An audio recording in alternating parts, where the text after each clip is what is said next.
Good morning, Sat Shri Akal साਰਿਆਂ ਨੂੰ। Today we coming up with some updates coming from Canada.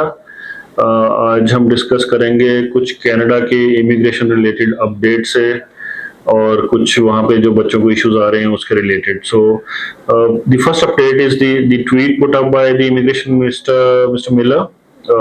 He's put a tweet saying changes are on way for the post-study work permit for students. So we already know that master's degree has 3 years post-study work permit now.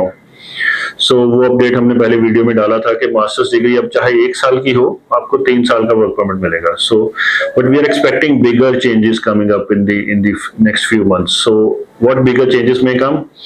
The changes would be that the occupations in demand would have a higher post-study work rights. It could even go up to 5 years. So that's a big update. The post-study work rights could go up to 5 years. और किन occupations में हो सकता है वो? Occupations like nursing or related health, or occupations in trades. So occupations that the skills or occupations that would be in demand in Canada. So I urge the students to take the courses जो occupations की high demand list में हो. सो जो students अभी जाना चाहते हैं, पहले बहुत सारे हमारे स्टूडेंट्स क्या करते थे कि वो office administration, business management, simple से कोर्सेज ले लेते थे. चलो आपने सिंपल कोर्स पढ़ा वहां पे, उसके बाद पोस्ट स्टडी वर्क परमिट लिया एंड देन पीआर ले ली. Things won't be that easy anymore. हम सबको पता है कि अब कनाडा काफी टाइटन कर रहा है रूल्स को, और वो अपनी जो इमिग्रेशन पॉलिसी है वो इन लाइंस विद स्किल डिमांड लाना चाहता है. सो थोड़ा सा ऑस्ट्रेलियन मॉडल है एक तरीके से. सो उस हिसाब से वो चेंजेस आएंगे पोस्ट स्टडी वर्क राइट के.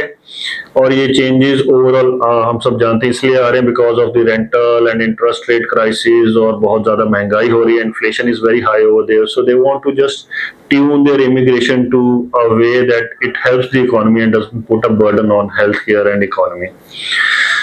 दूसरा मेजर अपडेट है कि फिलिप आइलैंड्स में न्यूज आ रही है कि around 300 Indian students are on agitation. So क्यों एजिटेशन कर रहे हैं? Even they have threaten to go on a hunger strike. अगर आप साल 2 साल पहले देखो तो बहुत सारे ऐसे न्यूज आने या प्रमोशंस आ रही थी from the Atlantic provinces of Canada. अब अटलांटिक प्रोविंसेस जो एक साइड पे हैं, Philip Edward Island is one of those provinces. एक मैंने वीडियो भी बनाया था अटलांटिक प्रोविंसेस पे पहले. सो वो प्रमोट करना चाहते थे अपनी इमिग्रेशन को, and PR was very easy over there to some up till some time, but now they are trying to tighten it. Why they are trying to do it? उनका कहना है कि उनकी जो हेल्थ केयर सेक्टर है, उनकी जो economy है, उस पर काफी प्रेशर आ रहा है बिकॉज एकदम से फिर इमिग्रेंट्स बहुत सारे आ गए हैं. So what they want to do is they do not want to give immigration and do not want to extend any work permits over there. So हमारे जो इंडियन स्टूडेंट्स हैं वो एजिटेशन कर रहे हैं इसके खिलाफ कि वो इन रूल चेंजेस से पहले आए हैं. सो उनको वो एक लेवल प्लेइंग फील्ड मिलनी चाहिए. उनके ऊपर जो रूल्स लगने चाहिए वो वाले लगने चाहिए जब वो स्टूडेंट वीजा पे आए थे वहां पे उन प्रोविजन में उनको जो प्रॉमिस किए गए थे. सो हम क्या एक्सपेक्ट करते हैं? प्रोबेबली यही एक्सपेक्ट करते हैं कि जैसे टोरंटो में हमारे काफी सारे स्टूडेंट्स ने एजिटेशन करी थी, अराउंड 700 इंडियन स्टूडेंट्स जो डिपोर्टेशन के कगार पे थे, जो फेक एलओए लेटर्स के ऊपर पहुंच गए थे because of some agent Brijesh Mishra जो जलंधर से थे, और बाद में वो पकड़े भी गए थे एजेंट. सो उन स्टूडेंट्स को रहने दिया गया था after agitation. So we expect कि गवर्नमेंट थोड़ा बहुत सॉफ्ट इन पे हो जाएगी और इनको वो रहने देंगे. तो उनकी डिमांड है कि उनका वर्क परमिट एक्सटेंड किया जाए और पीआर में भी उनको थोड़ा सा लोअर पॉइंट्स दिए जाएं अभी, क्योंकि वो पहले के आ रखे हैं.